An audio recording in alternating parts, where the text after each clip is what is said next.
Hi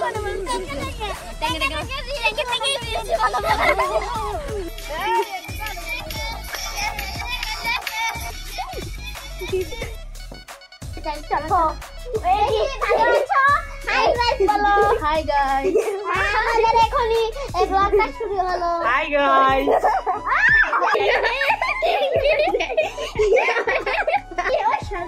ওই যে দেখো ওরা দেখো ওখানে বসে আছে আমরা এবার নাচ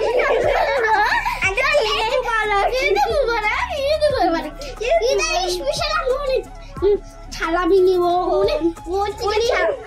এই যে দেখো আমাদের দেখো আমাদের দেখতে এসে পড়েছে